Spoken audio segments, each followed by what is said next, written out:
Terraphilia means the love of the earth. And by that we mean, of course, love as a passion, as something that is affective, that is emotional. But we are decentering this notion of love by not only looking at the figure of human and the love between humans, but as a possibility of connecting to all the others, to the earth, to its inhabitants, to its kin, to all the multiple forms of life that exist on the planet. The exhibition Terraphilia emerged from TBA's sustained and very long-term engagement with ecological thinking and practice. It is the first collaboration with the collection of Museo Nacional Thyssen-Bornemisza on this scale, and it brings together historical and the contemporary collection of TBA 21 into a hopefully very generative dialogue in which the museum holdings are re-examined through ecological, decolonial, feminist, and post-humanist lenses.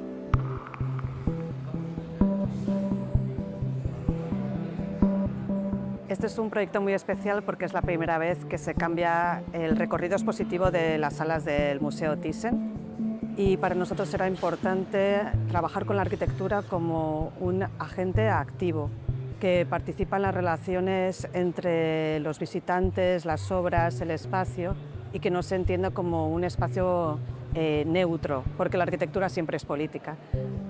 Y entonces nos imaginábamos que podría ser casi como un bosque, en lugar del típico museo tradicional cartesiano. Aquí entendemos que es algo más serpenteante, con diferentes capas que vas descubriendo, transparencias, aperturas a las que a veces puedes entrar y otras que no, ventanas a diferentes mundos. So the exhibition unfolds really in 6 main chapters, each offering a distinct way of relating to the earth and to the world. It begins actually before we enter the exhibition with a wonderful installation by Dr. Lacre.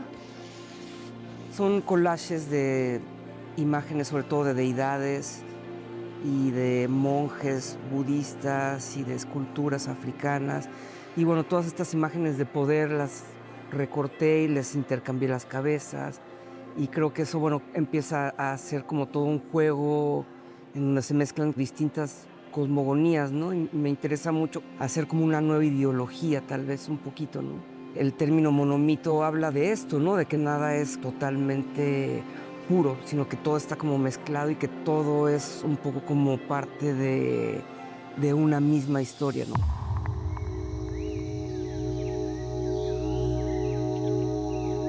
The first chapter is called The Animate Planet, and this chapter explores interspecies entanglements, microbial and vegetal intelligence, and the liveliness of matter. It rejects the binaries of nature, culture, or life, non-life, and instead presents a rhizomatic vision of existence as interconnected and co-creative. La pieza que se expone en Terraphilia se llama Quorum Sensing y es una pieza que parte de una investigación que yo hice en la planta de tratamiento de aguas residuales en el Awir, esto es la ciudad de Dubái. Gracias al apoyo de Jamil Art Center pude empezar a trabajar con los lodos fecales de esa ciudad cuando Dubái era el aeropuerto más transitado del mundo. Entonces todo el mundo que usaba el baño en el aeropuerto dejaba un depósito único de su microbacteria intestinal. A partir de ahí empezamos a investigar los patrones de comportamiento de esas bacterias que llegaban de cuerpos muy distintos a un lodo común. Cómo se entendían, cómo conseguían perpetuar sus propias vidas en un nuevo ecosistema, ¿no? Que eran esos líquidos, esos lodos, donde tenían que aprender a comportarse para sobrevivir en el futuro. O sea, digamos que este trabajo no viene a ser otra cosa más que una alegoría de la diversidad y de las formas de entendimiento entre seres aparentemente distintos.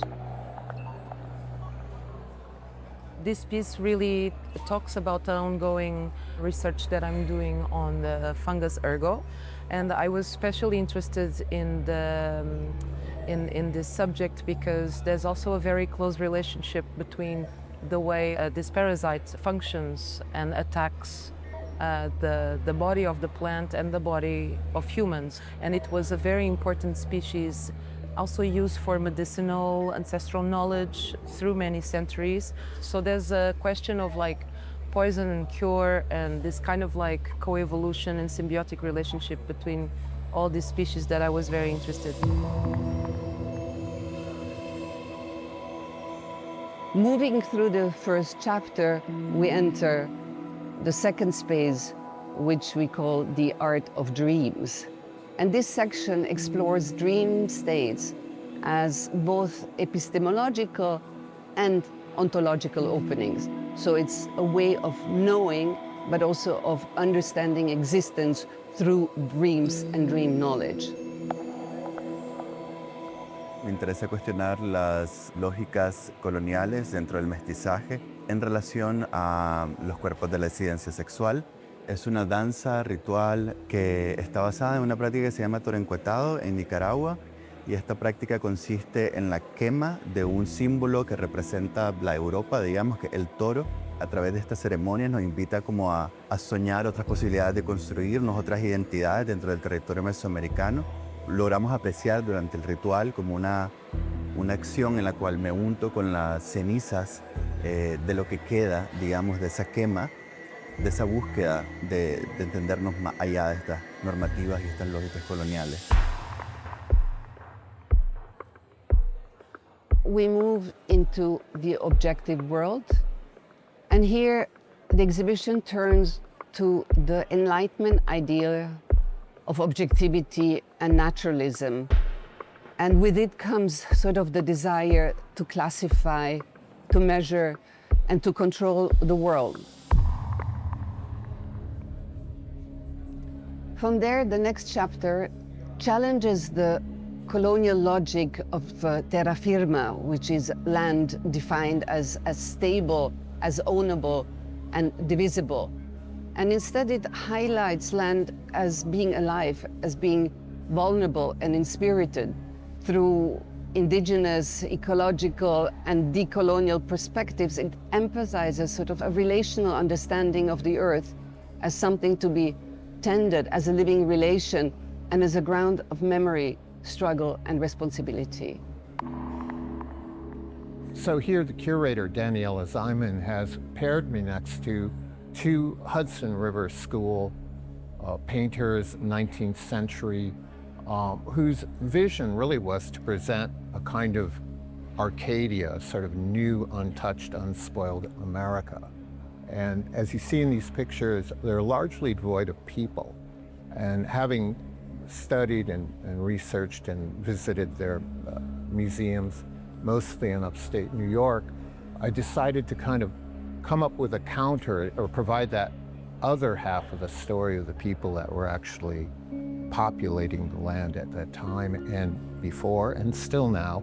And so I came up with an idea of Billy Jack Jr., a kind of panorama or tableau of contemporary native life being surrounded by spirits, intercessors, people to help you along the way, both real and imagined.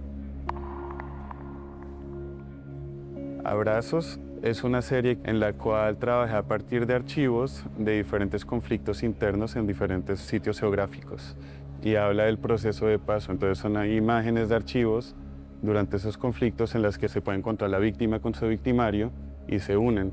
Y esta idea de abrazos cósmicos es cuando tú unes dos fuerzas negativas, dos polos a los que les han enseñado a no quererse. Cuando uno los une, la energía que se puede emancipar, tal que dos imanes en polos opuestos, podría generar esta galaxia.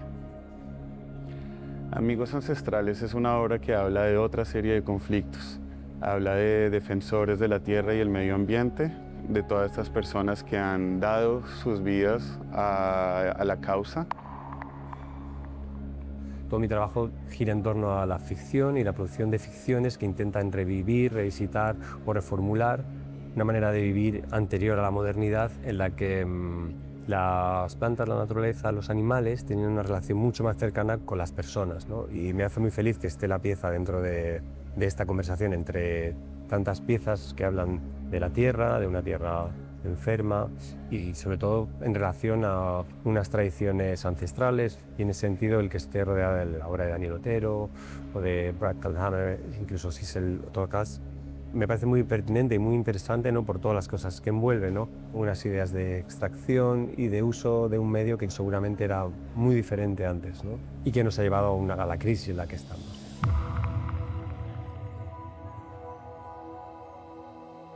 Rather than linear history, mythical time is cyclical, emergent, and transformative. Myths connect us to our ancestors, to stories of origin, stories of exile and return. They hold knowledge that resurfaces in moments of rupture, of crisis and renewal. And they offer frameworks for navigating profound transformations. That's why the chapter is called The Return of the Time of the Myth. It is called upon when we are entering new situations of destabilization and where we need different powers, the power of myth, of mythopoiesis as a practice of healing, regeneration, and intergenerational continuity.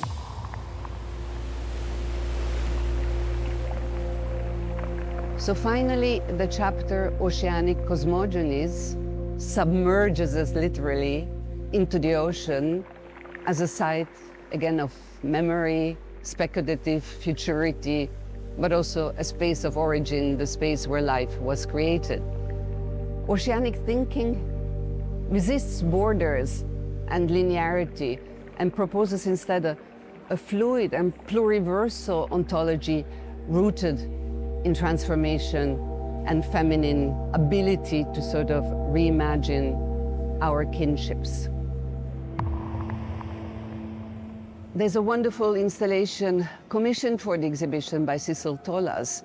And this installation acts sort of as a molecular cosmogram, diffusing smell information drawn from various elemental spheres. The only thing left in the world that connects us is the air that we all breathe. Every nano level of air contains smell molecules. Any molecule entering the brain bypass the rational part of the brain, activate emotion and memory in a very short time. This type of information activate also the joy and playfulness of understanding the reality. So I'm hacking the air condition and I'm giving condition to the existing air, adding a little bit more information to it so that this exhibition will never be forgotten. Every time you breathe when you enter this museum, you will be reminded of terra filia.